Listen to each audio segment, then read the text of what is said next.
Hi guys, welcome back to my channel. Today I'm going to be filming my July and August wrap up.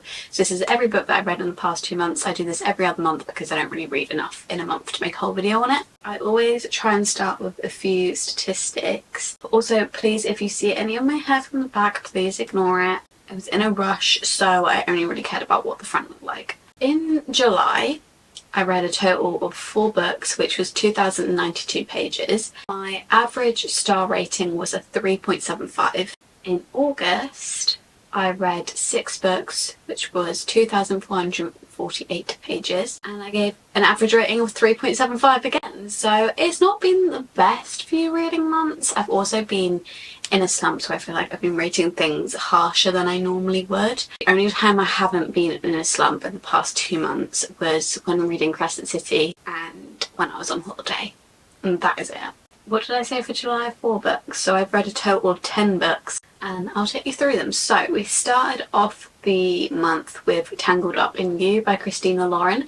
This one I listened to as an audiobook, and it's a retelling of Tangled, the Disney film. I'm sure everyone knows what Tangled is, but she's basically like the lost princess and she gets kidnapped and lives in this castle with this woman, and one day this guy comes into the castle and she basically is like, you're gonna take me on an adventure to see these floating lights that she sees out her window, and she finds her lost parents. This is a spin-off of that, and I cannot tell you how shocked I was by how much I enjoyed this.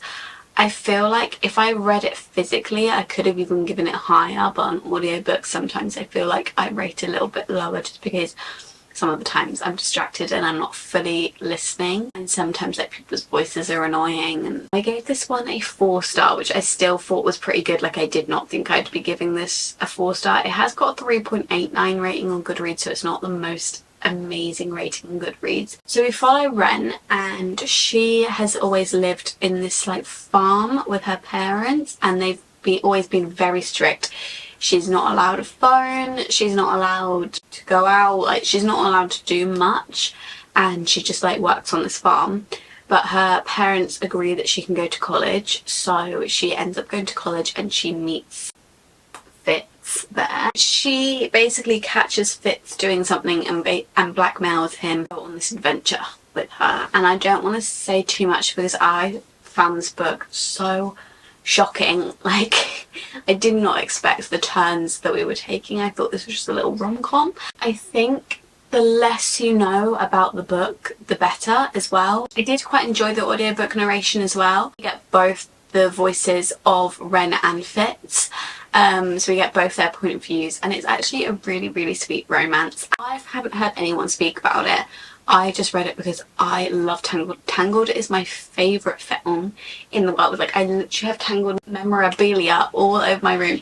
I've literally got Crocs here, and they've literally got Rapunzel on them. So obviously I wanted to read the retelling, but I just didn't think that it would be that good, and it actually really was. Then I read Just Last Night by Barry McFarlane, and this one was also an audiobook, which is when you know I was struggling. I don't get through audiobooks very quickly, and I finished 2 audiobooks before I finished a single book. At this time, to be fair, there was roadworks, dual carriageway outside my work, and it was honestly taking me so long to get home, like over an hour to get home every day when it's a 20-minute journey. So I got through quite a few audiobooks that way, but it was also rough for a book slump. I think that was because I was so tired when I got back from work after being in all that traffic that I just went to sleep instead of reading. But yeah, I read Just Last Night by Barry McFarlane, and I've never read a Barry McFarlane book. This was my first one. I didn't really know what to expect. I definitely expected more lightheartedness than it actually was. Like, it was not what I was expecting at all. We follow Eve, and right at the start of the book you find out that one of her best friends passes away. Do you know which one it is? I don't know if you know which one it is. Oh, I think you do. But I'm not going to say just in case, but one of her best friends passes away right at the start of the book, so you know it's actually going to be like a deeper book, not really a rom-com. And then it flashes back. We kind of see them as a big friendship group and how close they all are, the little dramas in the friendship group. We have Eve, who's always had a crush on one of her best friends. They've kind of had like a thing for each other for a while, but nothing's ever come of it, and he has a girlfriend. Then her friend tragically passes away, and it gets very, very sad, I will say that. But it's quite an uplifting story at the same time. Like, once you get through all that sadness, it is quite uplifting towards the end, and there's so many turns that I didn't expect to happen. If you're sick of romances and predicting the end of all romances, and you're just like, all romances are the same, there's no surprises, then I think you'd really like this one. I don't know if all Barry McFarlane's books are like that, but I think this one is definitely different, and it's a bit more of a refreshing read than a normal romance. So yeah, I rated this one a 4-star. Next, I actually finished a physical book. To be fair, this is the reason why I didn't finish a physical book before I'd read 2 audiobooks, and that is because I read this massive one. The third Crescent City book, House of Flame and Shadow by Sarah J. Maas. The second Crescent City book that I read in May put me in a reading slump until this book, and then this book has put me in a current reading slump at the end of July, and it's now the end of August, and I'm still in a reading slump because these books are so good. And I'm so sad because I've now completed all of Sarah J. Maas's backlog. There is no more books for me to read. ACOTAR 6 is obviously coming. Please, I need another Sarah J. Maas book in my life. I don't even know what I can say about this series anymore because it's come so far from the first book. Crescent City follows Bryce Quinlan, who is our female main character. She has this tragic incident happen with her friends, and we see that at the start of Crescent City. It then flashes forward a few years, and there's another tragic incident again, and they both keep linking to Bryce. So Bryce gets teamed up with a detective to kind of, 1, keep an eye on her, and 2, try and help figure out what's going on. And that's kind of the start of this series, and then a lot happens since then, and by the third book, like, I literally can't really say anything without spoiling it. Like, I literally can't. But this is my favourite Sarah J. Maas series, my favourite fantasy series of all time. I can't wait to reread it already, and that tells you something because these books are so big. But I'm not gonna lie, it only took me a while to read because of that traffic. I just keep going on about the traffic, but it only took me a while to read because of that, because the second one I read in less than a week. I do speed through these because I love them so much, and I don't even notice how long they are. I know that Crescent City series gets a lot of slack from people. I don't know why, because I think it's amazing, but if you're hesitant to pick it up, please just pick it up, because I promise you, you won't regret it.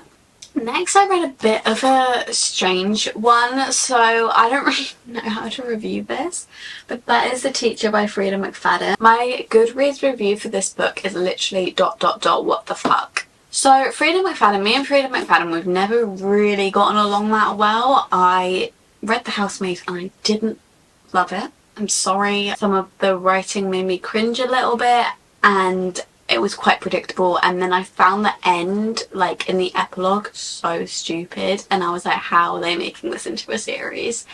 So I've not continued it, and then I've read One by One, which I didn't really enjoy. Basically, this book was given to me by my work because we've just got like a little bit of a book club and they go around the desk to whoever wants to read them.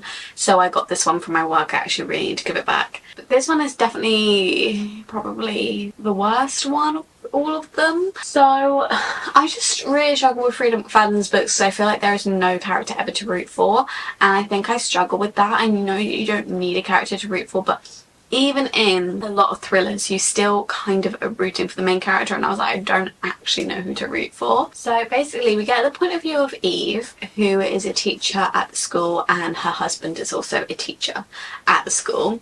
And then we get the point of view of Addie, who is a teenager who is a student at the school. And Addie has had a few rumours fly around about her and a different teacher who got fired because people believe that there was inappropriate behaviour between the two of them. And you go into her point of view and she's like, that's not true, nothing happened, la la la la la. She gets put in Eve and her husband's classes, and Eve is kind of wary of her, but her husband developed a bit of a friendship with the student, and the friendship kind of goes a little bit beyond that.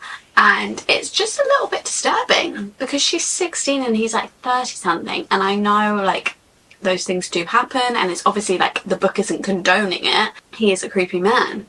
but I just don't, I felt uncomfortable reading about it. I was just like, oh, like wanted to itch my skin out, like, oh. The ending did get me. There were a few parts that I did guess, but the ending did get me and was good, I guess, because you always want to be shocked in a thriller. Other than that, I didn't really enjoy the book. One of these books I read on the beach and it's just getting sand everywhere. Then I read Atmosphere by Taylor Jenkins Reid. I was in a bit of a book slump by this point, and I think I would have rated it higher and enjoyed it more at the start if I wasn't in a book slump, because when I got on the plane to holiday and I was reading this on the plane, I had like 120-ish pages left and I was zooming through it. I was enjoying it so much at the end, and I think I just needed somewhere where I had no distractions and all I could do was just read, like on a plane. I then really enjoyed it, so I don't think it was anything against the book at the start. I think I was just in a bit of a reading slump. Saying that, I did really enjoy it. I still gave it a 4-star, but I just feel like maybe it could have been like a 4.5 or more. I found the start quite slow. I don't know if anyone else did, because when I think back to it, I'm like, a lot happens. Like, I don't think any part of it was slow, because I love Taylor Jenkins Reid and I love her writing and I love all her books, but I do think I still prefer her celebrity series, and I just don't think I ever want to let go of that. But this is her first book outside of her celebrity series since the celebrity series came out. This one follows Joan Goodwin, and she was an astrophysics professor, then gets the opportunity to train to become, well, it's not an opportunity, she works very hard to be able to be let in to train to become an astronaut. There's these people that are also in her group that we get like a bit of a found family with, which is really nice. Flash forward and backwards a little bit between this event that's happening, then we flash back to when everyone in the group was together. It just says, in December of 1984, on mission STSLR-9, everything changes in an instant. So I'm not going to say too much more about what that is. And Joan Goodwin is just a very strong woman. She has her sister, who she has quite a close relationship with, and her niece, who she has an especially close relationship with, and she's trying to like balance training to be an astronaut with those relationships. And she's just a very, very strong woman, and it follows her training to become an astronaut and all the hurdles you have to overcome to do that. Really enjoyed it, but yeah, I think the start was a bit slow for me, but that could have just been my slump. The ending as well, don't test me, Taylor Jenkins Reid, that was not funny. Next I read You and Me on Vacation, which is the very, very sandy book. I don't know how it's still sandy, but this is You and Me on Vacation by Emily Henry, and I have read this before. This was a reread because I went on holiday with 2 of my friends. 2 of us had read it before, but 1 of us hadn't, so we all just decided to 2 of us would reread it and 1 of my friends would read it for the first time, which was such a fun thing to do. Rereading it, and honestly, we'd forgotten a lot of it. I just love rereading an Emily Henry book anyway, and this one is such the epitome of summer. I love it. Honestly, it was just the vibes. Like, when I was sitting there on the beach reading this book, I was like, this is the vibes. There is no better of a book that I could have chosen to read. My friend who was reading it for the first time, she was going through and having all her reactions, and it was just really fun to read at the same time. So I definitely recommend that for any girls' holidays that anyone has coming up. Like, read the same book, it's so fun. Or just sitting by the pool like this with the same books. I believe the name on the book, even in the UK, is now being changed to People Meet on Vacation. It's People Meet on Vacation in America, but because the film's coming out, I believe they're just changing all of them to People Meet on Vacation, which makes sense. I don't even know why it was different. And obviously this made me so excited for the film as well, because I was just reading this and I was like, this is going to translate so well to film. Like, I could just picture it so well, and I love both the actors that are playing Poppy and Alex. Like, what better choices. I absolutely loved both of them. You and Me on Vacation follows Poppy and Alex, and this is one of those stories where you have a present timeline and then it flashes back. So it will say like 12 summers ago, and 12 summers ago is when Poppy and Alex meet, and then it will go through and it'd be like 11 summers ago, 10 summers ago, and it will take you through all their summers that they've had since they started their friendship and the little holidays that they make a tradition of going on. And it will follow the holidays, you get little stories, and you'll be like, sometimes they're bordering on more than friends on these holidays, but then you flash back to the present, or flash forward to the present, and they lost contact and they didn't speak anymore, but they decided to go on one more holiday together to kind of try and revive their friendship. And it's just so sweet of a book. I absolutely loved it. I had the best time reading it again, and obviously it is still a 5-star. And honestly, this was at the bottom of my ranking of Emily Henry books, and I think it might have gone up. Next, I listened to 2 more audiobooks. Again, I've listened to 2 audiobooks before I finished a single physical book. This is when I've now come back off holiday and I'm back in my fucking book slump. I actually can't anymore. Someone get me out of this book slump. So excited to read all of these books. Maybe not this one, but all of them, and I just can't even finish one. So it's great. Probably due to the fact that I have been doing a 10,000 steps challenge at my work, so I've been going on a lot of walks on my lunch breaks and stuff and listening to audiobooks then. First one I listened to was Love on the Brain by Ali Hazelwood. I've only ever read one other Ali Hazelwood, which was the first one. I almost said Lessons in Chemistry. What's the first one? Love Hypothesis, and I really enjoyed that one. That one's also coming out as a film. Can't wait. I gave that one like a 4. I do remember really enjoying that one. It was a bit of fun. It was a fun romance read, so I thought let's listen to another one. But I didn't really enjoy this one as much, and I think I know why. I don't think it was anything to do with listening to it on an audiobook compared to reading it, actually, because I think I paid quite a lot of attention to it when I was walking. The main character, she just kept saying, I know you hate me. Obviously you hate me. So like, obviously like when he kissed me, it's like just because he hated me. And I'm like, oh my god, girl, how many times does he need to tell you that he doesn't hate you? Like it was actually frustrating me. Like, every time she said it, I was like, oh my god, I'm gonna punch her. But we basically follow, let me look at the description. Follow what's her name? B. She's taken on a project with NASA to develop this product, and she's working alongside her like high school nemesis, kind of, Levi. And yeah, they went to school together, and she's just always believed that he hated her because of like some miscommunications where he said these things and whatever, and he ignored her. You know, typical romance things where they think that they hate them, and it's like, no, I didn't, it was this and this and this and this. And basically they just work together on this project, and she's like, hey, you hate me, and he's like, no, I don't, and that is half the book. But I did still enjoy it. I gave it 3 stars, so it like wasn't terrible. I did think it was cute. I did enjoy like the NASA elements of it. I thought it was quite interesting. There was a whole plot twist at the end. I'm not gonna lie, I did predict the plot twist from like the start of the book, but it was still fun to have a little plot twist in a romance, and I did enjoy it. But yeah, I prefer Love Hypothesis. I'm still open to giving another Ali Hazelwood book a go. Oh, I have read Bride, actually. Then the final book that I have, which was also an audiobook, was How to Kill Your Family by Bella Mackie. This one, my friend was really mad at me for listening to as an audiobook because she rated this 5 stars and I rated it 3 stars. She was like, this because you listen to it as an audiobook, and to be fair, it probably is. I probably wouldn't say this is one to listen to as an audiobook. Obviously you're not supposed to root for her, but it's like you're, as I said earlier, like your main character in a thriller. Part of you is kind of like hoping she gets away with it, even though she's obviously in the wrong. And I feel like it's easier to root for her when you're not like hearing her voice say all these horrible things. So I think maybe that one would be better to read physically. But because I could hear her voice saying all these horrible things, I kind of wasn't rooting for her. And when I don't have someone to root for, I know like you don't need someone to root for, but when I don't have absolutely anyone to root for at all, we get a bit bored. But I wasn't bored. It's a very entertaining book, but I just got a bit like, I don't really care what the ending is. Maybe that is my fault for listening to it as an audiobook. But we basically follow I forget everyone's names, Grace. And Grace was brought up by her mum as a single mother, and she finds out about her dad and their whole family and how they kind of tried to hide the fact that Grace ever existed and just pretended like she never happened. Sorry if the angles changed a little bit. My memory card got full. But as I was saying, she kind of holds a grudge against her family, and she starts kind of picking them off one by one. So she starts with like her grandparents, I think, and she just starts murdering people.